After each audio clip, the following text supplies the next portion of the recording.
Here we go then.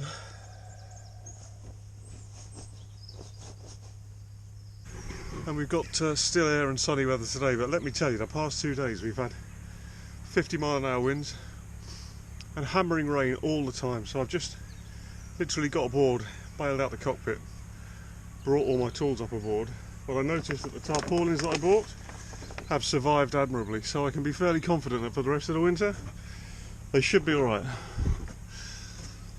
Unfortunately, when they got my boat out, they damaged it. They cracked one of the through holes off on the inside of the hull. I noticed also that they billed me for a full half winter, when in fact I was 2 weeks late coming out, so I won't be coming back here again. Simple as that. Right, I'm out now, so first thing is to remove the beading that I put on 2 years ago. That's this beading. Remove this. And finally get around to removing and replacing these butt blocks, which as you can see are an absolute disaster. So take a good look, because in a couple of weeks from now these are all going to look very different. Sadly it leaks again, and it's because I didn't use enough fixings to hold this in. That's not enough spacing. I should have had a screw in there all the way along, and a few places along. You can almost see it just up there. It's lifted away from the side of the cabin, so it's leaking. Of course it is.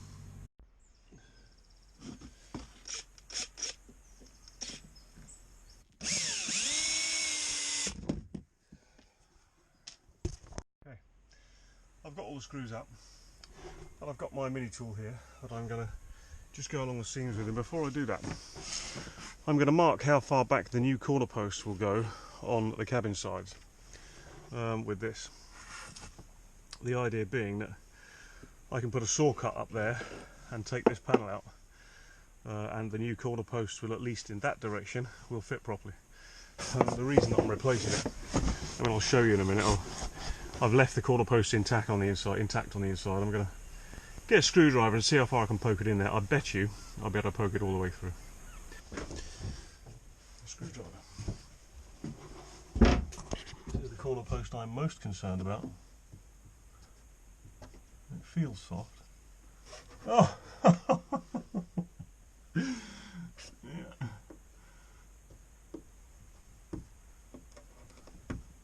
There's actually water in it. Look at that. Oh my god. That'll be sticking out on the outside probably. So, long overdue for that, isn't it? Long overdue. You can see all I'm doing is pushing. I'm not hammering, I'm just pushing on it. Rotten as a pear.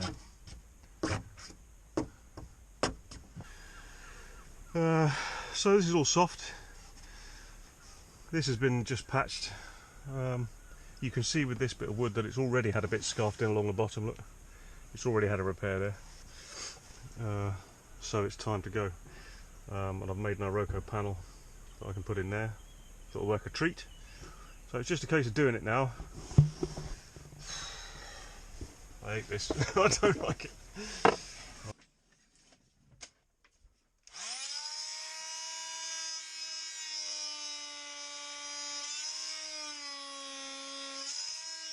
How well that one came out.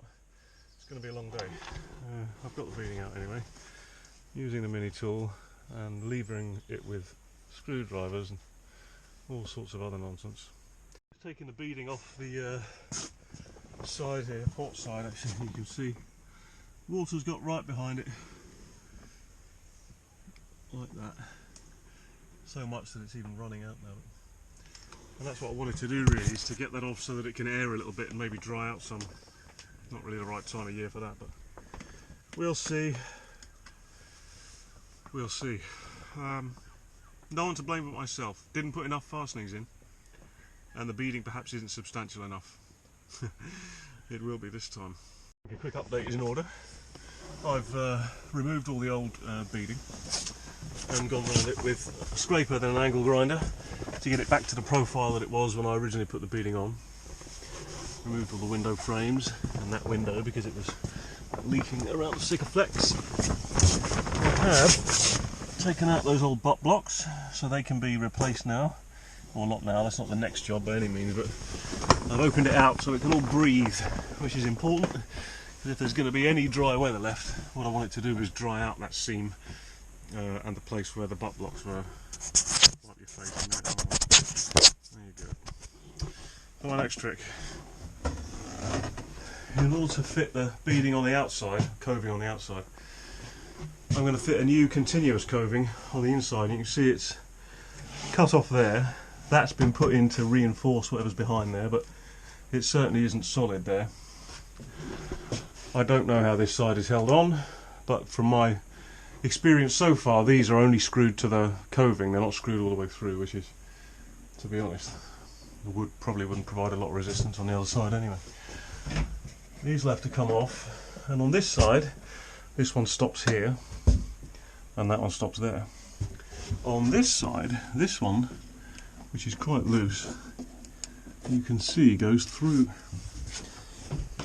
the bulkhead, pops out there. In fact, that one right in there is there's a joint there. I'm going to have to take this shelf out. Just more boat destruction, isn't it? Before I can get these off, but with a bit of luck, well, actually with a lot of luck, I should be able to do that without breaking my back. My Japanese pull saw. One of those tools that if I was going on an ocean crossing and had to choose and could only take one saw, this would be the saw that I'd take. Razor sharp, very precise, not restricted because it's got no particular, it's got no backing or anything like that on it, and quite compact. Perfect.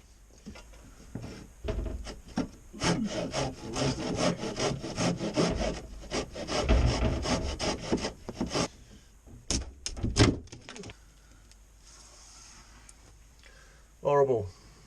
Alright, see if I can get the rest out. So I've got all the beading off here, coving. I've just been along here with the screwdriver, and every single head that I touched has sheared off. All of them. I doubt any of them are sound, which is not a pleasant thing. That's not a pleasant thing to know. However, my inner and outer coving that are joined to each other and to the deck will fix everything, so it's okay. And these, obviously, this is part of this front panel that's coming out anyway, so not the end of the world, but a little bit scary. What if every fixing in the boat is like that? Glad it's made of fiberglass. Well, that's it. I can't take any more today. It's been intense. I've got loads done. I'm still nowhere near fitting the new beading, but it's progress. It's progress towards it. Maybe another day like that, if I can get another day like that, and I will be ready. Unfortunately, this is the UK, and the weather is closing in, and I know that if I don't get that beading on before, well, even in December you get some nice days. If I don't get it beading on before the end of December, I'm going to be in real trouble. Well, it's another day, boat building in England.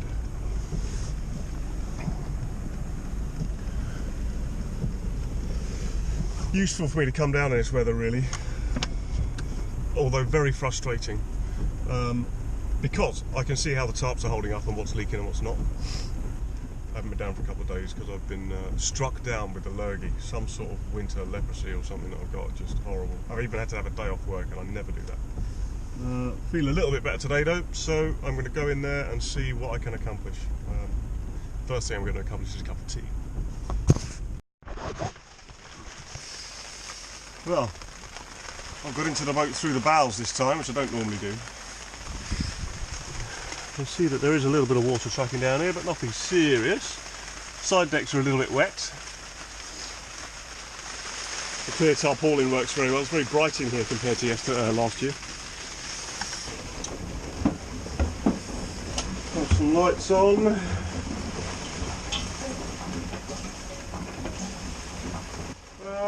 Right, let me just run you through this. Some more lights on here. Maybe that one. So it seems that on the inside of the deck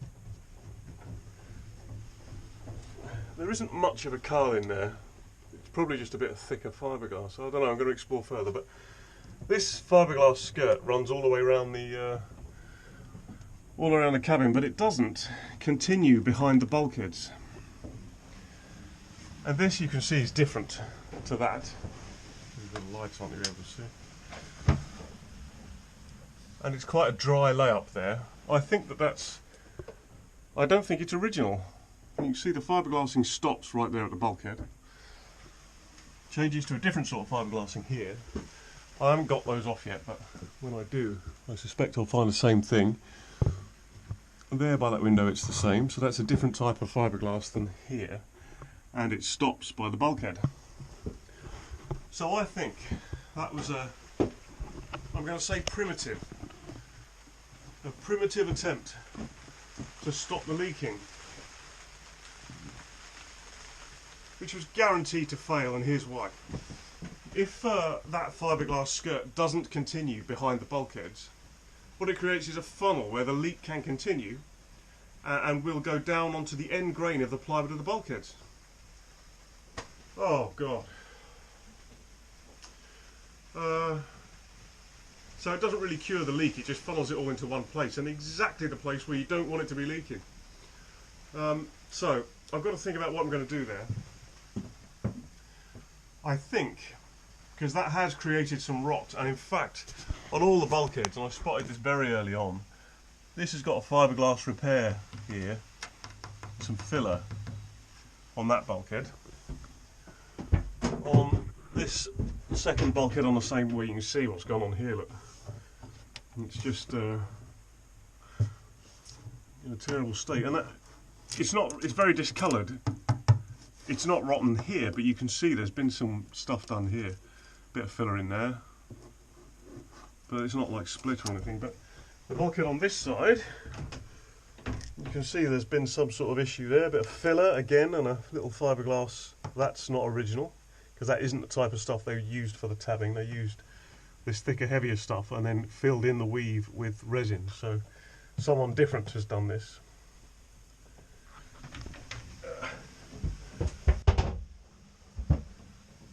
So that all needs looking at, which I knew anyway. And damage to the bulkhead like that, you know, it's not that complicated to fix. I can sort that out just with, I'll get some marine plywood patches basically, and put one on one side, one on the other side, and then bolt them through with galvanised bolts. They'll be as strong as you like. But this fiberglass repair, and I can feel that it is, because there's a lump there. You can see the water oozing out there, look. This fiberglass repair has torn away from the bulkhead. So that all needs a bit of a look at. I think what I'm going to do, the plan currently, and it changes the more I think about it, and I do think about it incessantly. The plan at the moment is to use my oscillating tool to make to cut out some of the damage in the bulkhead, some of the rot. That'll make a big enough slot for me to slide the new inner coving behind the bulkhead there. Before I do that, I'll continue the fiberglass all along, patch that up where I need to, and make it good. Then I'll fit the coving, and hopefully the coving and the fiberglass will all be continuous then, from one end of the boat to the other, or at least behind the bulkheads. And then fit my plywood patches, and that'll make that all absolutely, that'll do it. And then with the beading on the outside, or the coving on the outside, that'll be screwed right through from the inside into that coving and up through the carlin, such as it is, into that. So it'll be pulled right into that joint with some Sikaflex in there, fixing every 6 inches instead of every foot.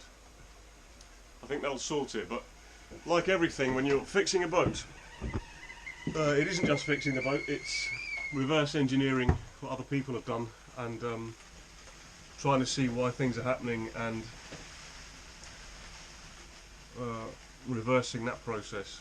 Anyway, obviously horrible weather today, I'm not going to go out there and I've been ill, so what I'm going to try and do is get the rest of this stuff off, which probably won't take too much persuasion, that one certainly won't. Get the rest of this stuff off so it's all exposed, and maybe make some progress in getting the end panel out. I showed you last time the screwdriver going through the corner posts. It's still, getting it all out is still a mission, and if I can at least do that in the foul weather, then I'll do that. See you next time.